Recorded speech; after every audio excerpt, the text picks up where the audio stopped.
पनि दुई धारे भन्दा पनि धारिलो वचन खाना खुवाउनको लागि हाम्रो यस केन्द्रीय प्रमुख रविन्द्र सर हजुरलाई यस स्टेजको अग्रभागमा निम्ताउन चाहन्छु। उहाँको लागि पनि एकदम जोरदारले तालीले सम्मान गर्ने अनुरोध गर्न चाहन्छु। ईश्वरलाई धन्यवाद गर्दछु। म सिओसीको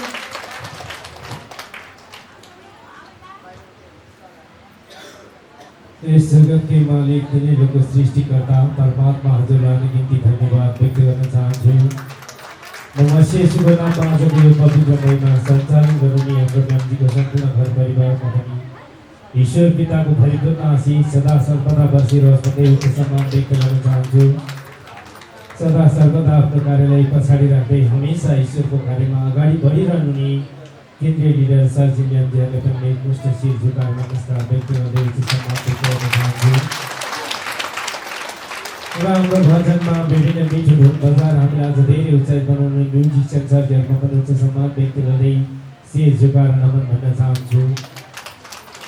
परमात्मा परमेश्वरको यो जीवित क्रियाशील वचनलाई क्यामेरामा कैद गरेर हरेक स्थानमा पुर्याउन सफल हुनुहुने क्यामेरा पर्सनमा रहनुहुने हाम्रो सर्जीहरूमा पनि उच्च सम्मान व्यक्त गर्दै शिर झुकाएर नमस्कार व्यक्त गर्न चाहन्छु।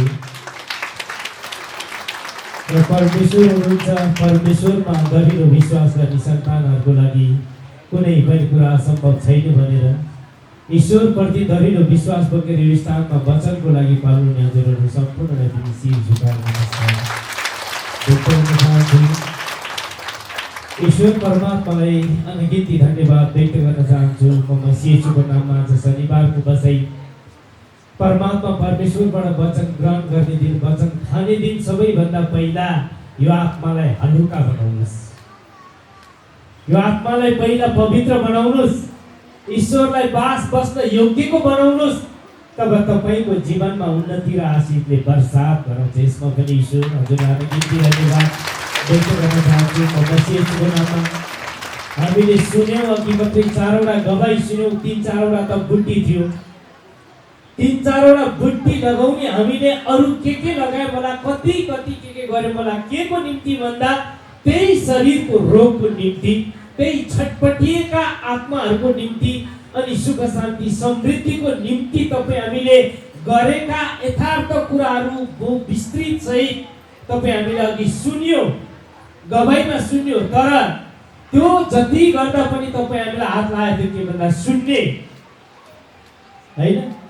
3-4 वटा बुट्टी लगाइयो, अरू के लगाइयो, तर मैले जे आशा गरेको थियो त्यो मैले पाइनँ।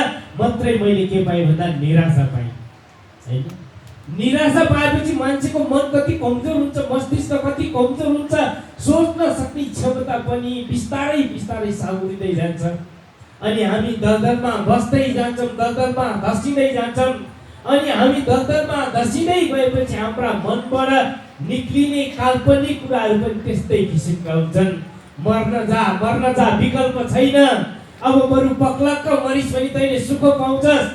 यस्तै अनगिन्ती कुराहरूले यहाँ डेरा जमाएर बस्छ। हामी त्यही कुरालाई के गर्छौँ भन्दा प्राथमिकता दिन्छौँ। हो त नि, म जस्तो मान्छे बाँचेर के गर्नु, म जस्तो अभागी मान्छे बाँचेर के गर्नु, म जस्तो केही नभएको मान्छे बाँचेर के गर्नु। जतिखेर पनि के झलझल याद आउँछ, त्यही मृत्यु याद आउँछ। अनि बरु मर्न पाए त सबैलाई शान्ति हुन्थ्यो होला, आनन्द हुन्थ्यो होला, सबैजना मेरै रिस गरेको छन्। हामीलाई यस्ता सोच विचारहरू प्रश्न आउँछन्। तर यस्ता सोच विचारहरू प्रश्न चाहिँ आउँछन्, नआउने होइन।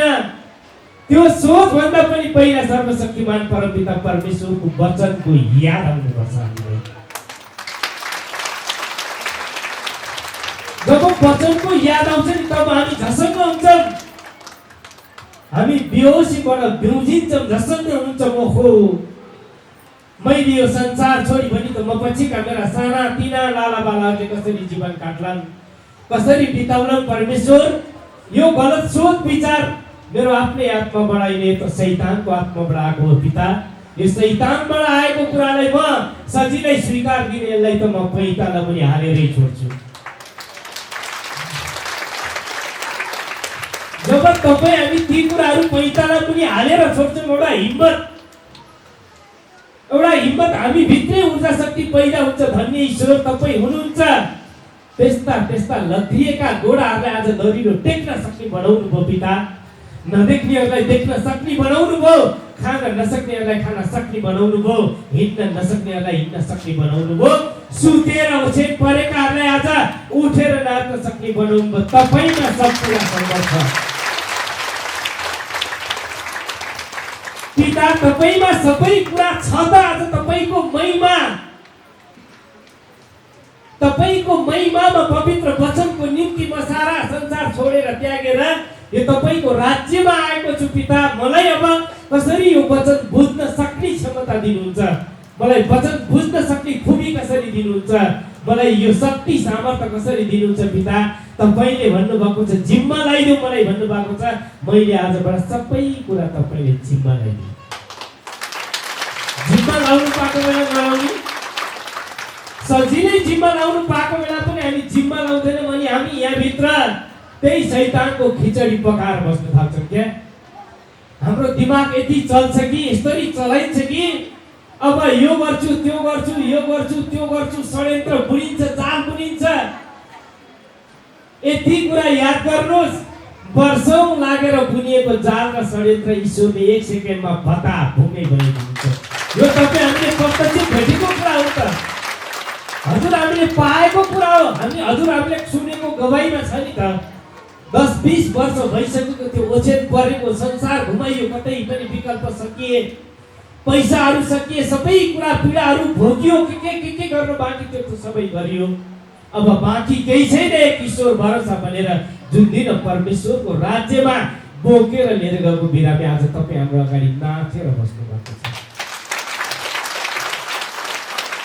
यति नाच्न सक्ने काम मान्छेले त गर्नु भएन। मान्छेले त नाच्न सक्ने मान्छेलाई पनि खचारिदिनुहुन्छ समय आएपछि, तर सर्वशक्तिमान परमात्मा परमेश्वरले खच्यारिएका मान्छेहरूलाई पनि नाच्न सक्ने शक्ति र सामर्थ्य दिनुभएको छ। आज हजुर हामीले त्यो देखेका छौँ, त्यो देखेका छौँ, स्वयं हामी आफैले भोगेका छौँ। ईश्वर सत्य हुनुहुन्छ, तपाईँमा कुनै पनि कुरा असम्भव छैन भन्ने एउटा दरिलो विश्वास पनि हामीले बोकेका छौँ हैन। गोजीमा 2-4 हजार बोक्दाखेरि हामीलाई कस्तो आनन्द आउँछ हैन। गोजीमा पैसा भएको दिन यो पनि किनिदिउँ जस्तो लाग्छ, त्यो पनि किनिदिउँ लाग्छ, आनन्द आउँछ, कुनै कुराको पीडा हुँदैन। गोजीमा पैसा हुँदा त हामीलाई त्यत्रो हिम्मत आउँछ पनि सर्वशक्तिमान परमपिता परमेश्वरको आत्मामा वचन आउँदा अब हिम्मत हुँदैन। हिम्मत हुन्छ कि हुँदैन? हिम्मत गर्ने कि नगर्ने? हिम्मत गर्नुपर्छ, तब पो अगाडिको बाटो देखिन्छ। हिम्मतै नगरिकन म त उठ्नै सक्दिनँ भनेर अगाडिको दृश्य देखिन्छ र? देखिँदैन। त्यही भएर जिन्दगीमा जस्तो सुकै कठोर समस्या आइलागोस्, तपाईँले हिम्मत गर्नुभयो भने त्यो समस्या केही पनि होइन, आज पैतालाको धुलो बनाउने काम ईश्वर परमात्माले गर्नुभएको छ। हामीलाई कुनै समय कुनै दिन वचन तितो लाग्छ, कुनै दिन कुनै समय हामीलाई वचन एकदम तितो लाग्छ, खल्लो लाग्छ। जब तपाईले त्यो तितो र खल्लो वचन मजाले पचाउन सक्नुहुन्छ तब तपाईको जीवनमा उन्नति र आशिषको योजना लाग्छ। हामी कतिलाई थाहा छ तिते गरेर खाए पनि के निको हुन्छ भन्नुस् त?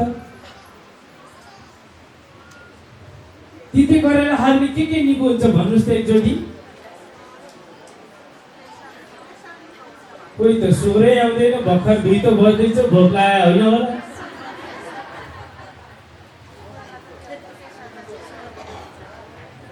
आमाले भन्नुभयो मलाई त थाहा छैन, थाहा नभए गुरुमा थाहा छ भन्ने नि। सुगरलाई पनि हुन्छ, प्रेसरलाई पनि हुन्छ भन्नु। जब एउटा तिते गरेर त 2टा रोग नियन्त्रण गर्छ भने तितो वचनले कतिवटा रोग नियन्त्रण गर्छ? अब तपाईँ विश्वास गर्नुहोस्। त्यो वचन मान्छेलाई तितो लाग्दैन, मान्छेलाई त करेला पो तितो लाग्छ त, वचन त शैतानलाई तितो लाग्ने हो नि त। जब तपाईले त्यो तितो शैतानलाई तितो लाग्ने वचन मजाले पचाउन सक्नु भयो भने यो त मलाई भनेको होइन, म भित्र बसेर बास बसेर काम गर्ने शैतानलाई हानेको तीर हो। योबाट म मर्दिन, शैतान मर्छ। यस्तै तिता पिठा वचनले पिता खान सक्ने, बुझ्न सक्ने, धैर्य गर्न सक्ने शक्ति र सामर्थ्य तपाईले दिनुभएको छ, त्यही भएर आज ममा लट्टरम्मै फल लागेको छ।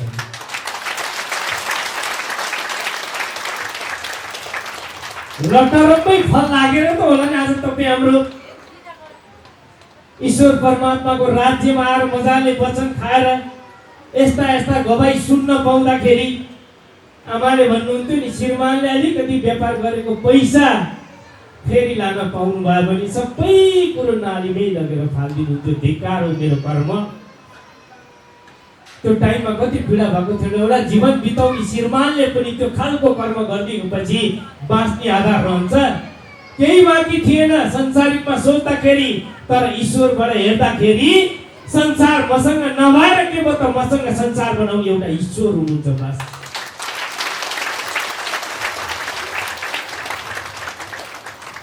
संसारको ज्ञान बुद्धि मसँग नभएर के भयो त संसार बनाउने ईश्वर त हामीसँग हुनुहुन्छ नि त। संसार बनाउनु हुने ईश्वरले तपाईँ हामीलाई आत्मा बनाउन सक्नुहुन्न र? तपाईँ हाम्रो जीवन बनाउन सक्नुहुन्न? बनाउन नसक्ने भए आज तपाईँ हामी यसरी हतारिएर किन आउँथ्यौँ र? आज शनिबार हो, शनिबारको दिन, सबातको दिन अन्य कामलाई साइड लाग, परमेश्वरको राज्यमा मजाले जुट्नुपर्छ। अन्य काम अन्यत्र कर्महरू हामी घुम्यौँ फिर्यौँ। कुनै समय थियो होला नि त शनिबारको दिन, आज त डाँडा काँडा मजाले घुम्नुपर्छ, टन्न जेरी र स्वारी खानुपर्छ, जिन्दगीको मजा लिनुपर्छ भनेर तपाईँ हामी कुनै दिन त्यो कुरा पनि त अपनाएका थियौँ नि त, होइन? जिन्दगीको रमाइलो, हामीलाई केही क्षणको रमाइलोको निम्ति, आनन्दको निम्ति तपाईँ हामी डाँडा काँडाको दृश्य हेरेर रमाट गरेर पानीमै बस्छ, पानीमै सुत्छ, पानीमै खान्छ। हामी चाहिँ हप्ता एक दिन पानी हालेर म चोखो भई, पानीले चोखो भइन्छ? सफा त भइन्छ। चोखो नभए सफा त भइन्छ। सङ्लो पानी हाल्यो, मनमा चाहिँ धम्लो कुरा कल्पना गरेर म चोखो छु। सङ्लो पानी भन्दा पनि सङ्लो शब्दहरू, सत्य कुराहरू तपाईँ आत्मामा राख्नुहोस्। तपाईँ संसारकै सत्यवादी सर्वशक्तिमान परमपिता परमेश्वर। मनभरि चाहिँ षड्यन्त्रका कुराहरू राख्ने, मौका परेको अँध्यारोमा घाँटी निचर्दिने, अनि उज्यालोमा चाहिँ म जस्तो सत्य कोही छैन, मैले आजसम्म एउटा कमीलाई पनि मारेको छैन भने मान्छेको आत्मा मारेको कुरा कसले थाहा हुन्छ? यो त ईश्वरलाई थाहा हुन्छ। त्यही भएर जस्तो परमात्मा हुनुहुन्छ त्यस्तै हामी बन्न सक्यौँ भने एक दिन त यो संसार छोडेरै जाने हो नि। के लिएर आएको थियौँ र के लिएर जाने हो र? जस्तो आएको थियौँ त्यस्तै जाने होइन?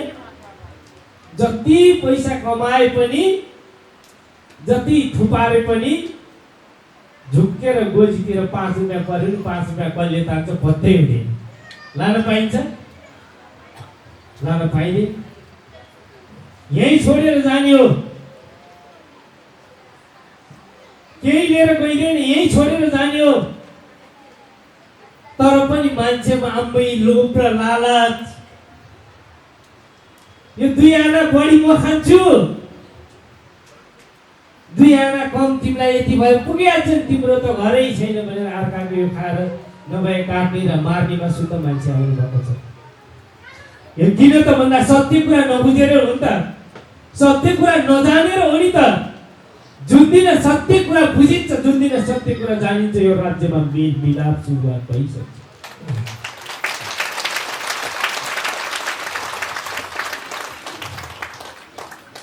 हामी पनि सत्य कुरा नबुझ्दाखेरि, सत्य कुरा नजान्दाखेरि अर्काले जे भन्यो त्यही उता फर्केर हिँडे मान्छेले हेर त तिमीलाई त्यो मान्छेले यसरी धारो कहाँ मैले देखायो लाकै हो भन्यो भने किन धारे पाएको भनेर त्यतिको न्यूमा पनि लड्न जाने। आज हामी सर्वशक्तिमान परमपिता परमेश्वरको जीवित क्रियाशील वचन, यदि तिमीमा आत्मा छ भने तिम्रो शत्रुलाई पनि प्रेम गर्न सिक मेरो सन्तान। यदि यस्ता कुरा तिमीले यस्ता जीवित क्रियाशील वचनको पालना गरेर आफ्नो शत्रुलाई पनि प्रेम गर्न सिक्यौ भने त्यो दिनबाट म तिमीलाई एउटा साहसिक सन्तान घोषणा गर्छु। सर्वशक्तिमान परमेश्वर यो संसारमा शत्रुलाई प्रेम गर्नुपर्छ भनेर कसले सिकाउँछ? जोसँग अथाह प्रेमको खानी छ उसैले सिकाउनुहुन्छ। हाम्रो गुरु येशू मसीहमा अथाह प्रेमको खानी थियो। उहाँले सबैसँग मेल मिलाप गर्नुपर्छ, सबैले सुख शान्ति समृद्धि पाउनुपर्छ, सबको उन्नति हुनपर्छ, सबैजना उत्साहित हुनपर्छ। यी उन्नति र उत्साहितका कुरा मनमा दबाएर राख्नुहुन्न। यी कुराहरू मनमा दबाएर राख्दा कसैको जीवन दब्न सक्छ। यी कुराहरूलाई त बाहिर निकाल्नै पर्छ। दबाई बताउन पाउँथ्यौँ त हामी कुन रोग लिएर आएका छौँ, कुन समस्या लिएर आएका छौँ, त्यो रोग र समस्यालाई पैताला मुनि हालेर सर्वशक्तिमान परमपिता परमेश्वरको जीवित क्रियाशील वचनद्वारा यो आत्मालाई तृप्त बनाएर खुसी हुन आएका हौँ। हामी दुखी हुन यहाँ आएका होइनौँ। हामी दुखी हुन यहाँ आएका होइनौँ। हामी दुःखको कुरा गर्न यहाँ आएका होइनौँ। हामी कमजोर हुन यहाँ आएका होइनौँ। हामी आज बलवान हुन यहाँ आएका पक्का। यो बलवान हुनको निम्ति हिजोको दिनमा प्रोटिन भिटामिन के खान पर्छ अनि मात्रै जिउ लाग्छ भन्नुहुन्थ्यो। जिउ लागे पनि आत्मा भने लागेको थिएन। आज सर्वशक्तिमान परमपिता परमेश्वरको यी प्रोटिन युक्त खानेकुरा भन्दा पनि शक्तिशाली वचनद्वारा आज तपाईँ हामी दरिलो पाइला टेकेर यो संसारमा हिँड्न पाएका छौँ। यसमा पनि ईश्वर हजुरलाई गीतको धन्यवाद व्यक्त गर्न चाहन्छु म मसीहको नाममा। अब कमजोरी कुरा ईश्वरले ले भन्नुभएको छ, रोग ईश्वरले ले भन्नुभएको छ। तपाईँलाई जुन कुराले सताइएको छ, तपाईँ जुन चिजबाट सताइएर यहाँ आउनुभएको छ, आजैबाट अहिलेबाट ती सताइएका कुरा मस्जिदमा हाट बनेर फाँकिहाल्नुहोस् न, फाँकिहाल्नुहोस्, मजाले फाँक्नुहोस्, ईश्वरलाई सुम्पिदिनुहोस्। कदापि नसोच्नुहोस् कि मेरो त ठुलो रोग छ, समस्या समाधान नहोला। 2 दिन भइसक्यो, 4 दिन भइसक्यो, 5 दिन भइसक्यो, अझै समस्या समाधान भएको छैन। जति वचन सुने पनि यस्तै रहेछ भनेर मन कमजोर नजानु होला।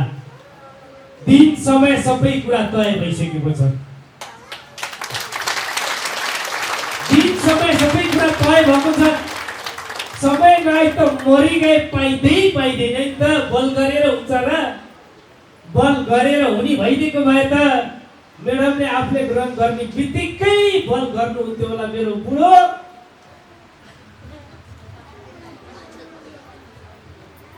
ड्रग्स त्यस्तै पिउनुहुन्छ, रक्सी त्यस्तै खानुहुन्छ, ड्रग्स त्यस्तै खानुहुन्छ, घरमा एकछिन बास छैन पिता।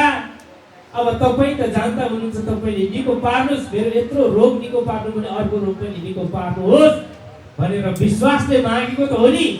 तर भन्ने बित्तिकै भयो त्यहाँ झन्डै 2 वर्षको टाइम लाग्यो होला, 4 वर्षको टाइम। सुन्नुहोस्, 4 वर्षको टाइम लाग्यो होला। मान्छेले राम्रो कुरा देख्नुहुन्न, राम्रो कुरा बोल्नुहुन्न। छर छिमेकीले पनि हिजोको दिनमा त्यत्रो हेपाटाइटिस रोग लागेर सुकिसकेको मान्छे आज यति छिटै परिवर्तन भएछ, यो कुरा देख्दैनन्। परमेश्वर सत्य भइदिए त आफ्नै बुढो। हेर्नुहोस् है, प्रश्न कहाँनिर थियो भन्दा कमजोरी कसरी हान्छन् मान्छेले। हेर्नुहोस् है, यसको परमेश्वर सत्य भए यसको बुढो पहिला ठिक हुनु पर्यो। बुढो जतिखेर खाएर आउने अनि परमेश्वर बनाएछ। यी प्रश्नहरू नआएका होइनन्, नतिर्सिएका होइनन्। यी प्रश्नलाई जताबाट आए त्यतै फालेर ईश्वरमा धैर्य गरेको फल आज यही छ नि।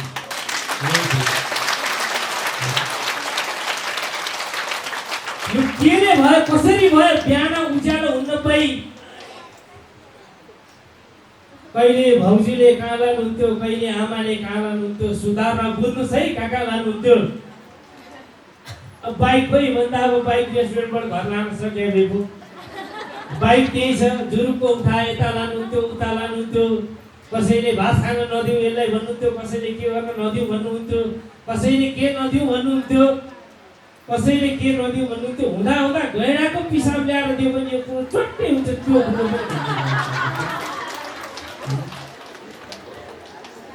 अर्गल त हो, संसारिक जीवन हो।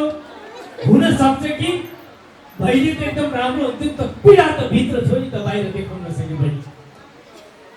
पीडा त भित्र थियो, बाहिर देखाउन नसके पनि गैँडाको पिसाबदेखि लिएर यार्सा गुम्बासम्म जडीबुटी ल्याएर खाइयो कसैको केही सिप लागेन।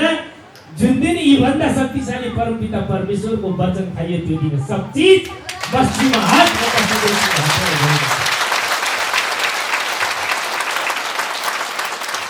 हटेर गए। आज तपाईँकै अगाडि सामुन्ने छु। सर्वशक्तिमान परमपिता परमेश्वरले खडा गराउनु भएको छ। लडाउने त कति आउँछन् तर लडाउने खुबी भइदिएको भए आज पटक लडेर उठ्न सकिन्थेन होला। यो हात परमपिता परमेश्वरसँग छ। यता र ताने पनि माथिबाट उहाँले नै तान्नुहुन्छ। यति विश्वास गर्नु। जीवनमा सत्य चाहिँ गर्नुपर्छ है। सत्य चाहिँ गर्नुपर्छ। खुट्टा जति पनि ताने पनि हात तानी परमेश्वर यहाँ हुनुहुन्छ भने कुनै कुराको चिन्ता छैन। हजुरहरू पनि आजबाट मेरो समस्या समाधान नहोला, मेरो त यस्तो रोग छ भनेर शङ्का गरेर मागिने धन्य होस् ईश्वर। म संसारमा गएर आइसकेँ, संसारको सबै कुरा देखिसकेँ। अब एकचोटि तपाईँलाई हेर्छु, तपाईँलाई ढुक्क विश्वास गर्छु। तपाईँले मेरा शिरदेखि पाउसम्मको मात्रै नभई मेरो घर परिवारको रोग समस्या विभिन्न बाधा अर्चन रुकावटहरू पनि मस्जिदमा हटाइसक्नुभयो। आमेन।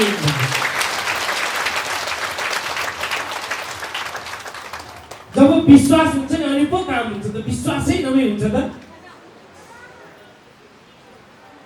विश्वासै नभई काम बन्छ त? बन्दैन कि। हामीलाई थाहा भएको कुरो, प्र्याक्टिकल गरेर भोगेको कुरो। जब विश्वास दरिलो हुन्छ नि तब सर्वशक्तिमान परमपिता परमेश्वरले सजिलै काम गर्न सक्नुहुन्छ। हिम्मत गर्नुहोस् ईश्वरमा, हिम्मत गर्नुहोस् ईश्वरको जीवित क्रियाशील वचनमा। कतिपय कामहरू पुरा भएका छैनन् होला, कतिहरू योजनाहरू त्यसै लथालिङ्ग भत्ताभुङ्ग छन् होला, शरीरभर चोट पीडा छ होला। तर तपाईँ त्यता फर्केर कहिले पनि ती कुराको बयान नगर्नुहोस्। हिजो थियो मैले विश्वास गरेँ, आज मेरो पिताले निको पारिसक्नुहुन्छ। जब यति हिम्मत गरेर अगाडि बढ्न सक्नुहुन्छ नि जीवनमा, त्यत्तिकै मान्छेले बिख पनि खाएर पछाउने त्यत्तिकै हो र। बिख त मर्नको लागि खाने हो नि त। मर्नको लागि खाने बिख पनि मान्छेले हिम्मत गरेर त्यो बिख खाएर ओकल दिएर फेरि जीवित भएको तपाईँ हामीलाई थाहा छ नि त। भने त्यस्तो कडा विष खान मान्छे तयार हुन्छन् भने हामी त यस्तो अमृत जस्तो वचन खान तयार नहुने। यी अमृत जस्ता मिठा वचन, गुलिया वचन खान तयार हुने कि नहुने? जब हामी खान्छौँ त आँखा लाग्छ नि त। दही दुध घिउ मही खाएको मान्छे रुष्टपुष्ट हुँदैन। पानी मात्रै खाएको मान्छे फु गर्दा नि फुक्नुकै लड्लाको। किन भन्दा उसले दही दुध घिउ मही बेसरी खाएको छ, बलियो छ। सधैँ मलाई रुच्दैन भने पानी मात्रै खाने मान्छे कमजोर छ, निहुरो छ। किन भन्दा पानीले झ्यान त लाग्दैन। जिउ लाग्ने त घिउले नै हो नि त। आत्मा लाग्ने त वचनले नै हो नि त। जब आत्मामा लाग्न सक्छ, आत्मामा फिल हुन्छ। मान्छेको आत्मा, मान्छेको कति कोमल हुन्छ। मान्छे आज कसैलाई एक थप्पड हान्दा पनि मान्छेको भित्री आत्माले दिँदैन, मान्दैन नि त। दुख चाहिँ चितपछि या ठेस लाग्छ, नराम्रोसँग ठेस लाग्छ। यो संसारमा त्यस्तो आत्मा भएको मान्छेहरू छन् भने एउटा रिसले घाँटी निचेर मान्छे मार्ने आत्मा पनि त छ। त्यही भएर सत्य आत्मा सर्वशक्तिमान परमपिता परमेश्वरले हजुर हामी सम्पूर्ण दिनुभएको छ। सत्य आत्माले कस्तो कर्म गर्ने हो, तपाईँले कस्तो कर्म गरेर फल प्राप्त गर्नुपर्ने हो, त्यो हजुर बुझ्नुहोस् भन्दै परमेश्वर मेरो मुखलाई इस्तेमाल गरेर आज यति बोली चार्ज गर्नु। जाँदा जाँदै हजुरहरू सम्पूर्णको घर परिवारमा ईश्वर पिताको परिपूर्ण आशीष बसिरहोस् भन्दै बिदा हुने अनुमति माग्छु। नमस्ते।